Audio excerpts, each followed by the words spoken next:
December 4th, 1942. A train pulled into Fort Huachuca, Arizona, carrying nearly 200 black women who were about to make military history. According to historical records from the National Archives, the 32nd and 33rd Women's Auxiliary Army Companies arrived at what was then the largest black military installation in America. They weren't just soldiers, they were pioneers. These were black women who had completed 6 weeks of intensive training at Fort Des Moines, Iowa, the first class of black women officers to ever graduate from the Women's Army Auxiliary Corps. Their names, Irma Jackson Cayton, Vera Ann Harrison, Frances Alexander, Violet Askins, Natalie Donaldson, Mary Kearney, and Corey Sherrard, should be carved into the history books. Fort Huachuca was no ordinary post. According to the National WAAC Museum, it housed over 10,000 soldiers from the U.S. 93rd Infantry Division, the first all-black division formed during World War II. When the WAACs arrived, the entire post stood in formation to welcome them. What they faced next would test everything they believed about their country. Here's what happened. These highly educated, rigorously trained officers and enlisted women were assigned to perform clerical and administrative work as stenographers, typists, switchboard operators, and messengers. They relieved the men of the 93rd Infantry to undergo intensive field training in the Arizona desert. That was their assignment. That was their mission. That was how they served. But the world wasn't ready to accept them. According to the Irma Cayton Wirtz papers at the Chicago Public Library, African-American personnel at Fort Huachuca called the post the plantation because the commander was a Southern-born segregationist.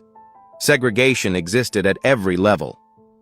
These college-educated women, trained in specialized fields like hospital lab work, water and sewage analysis, photography, bookkeeping, were instead relegated to kitchen work and scrubbing quarters.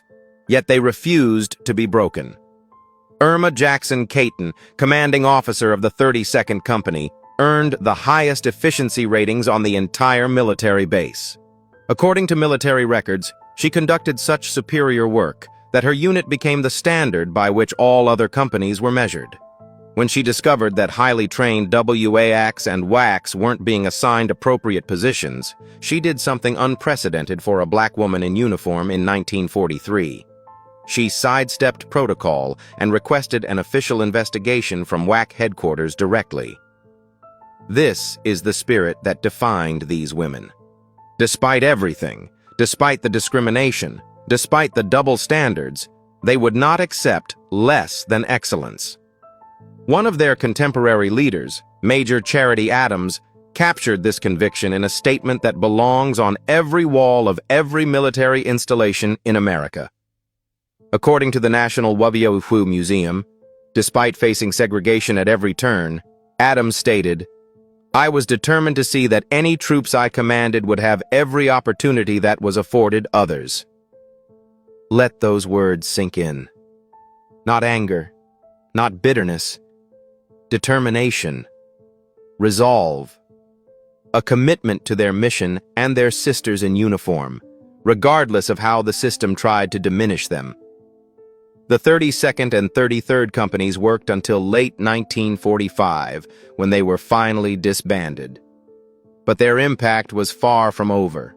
Many of these officers, including some of the 7 women who commanded those companies, would be reassigned to other military installations across the United States. Some would deploy overseas with the legendary 6888 Central Postal Directory Battalion in Europe. These women performed their duties with excellence. They supported the war effort with professionalism. They endured segregation and discrimination without abandoning their commitment to service. And their achievement? According to the Arizona DR historical marker established in 2024, they freed a man to fight. That's the real story of Fort Huachuca's black WAACs. Not victims, not symbols, but soldiers who understood that their service meant something greater than the system trying to contain them. Now I need to ask you something. Did your history class ever tell you about the 32nd and 33rd Companies? Did you know that on December 4, 1942, Black women arrived at the largest black military installation in America and transformed it through sheer excellence and unbreakable determination?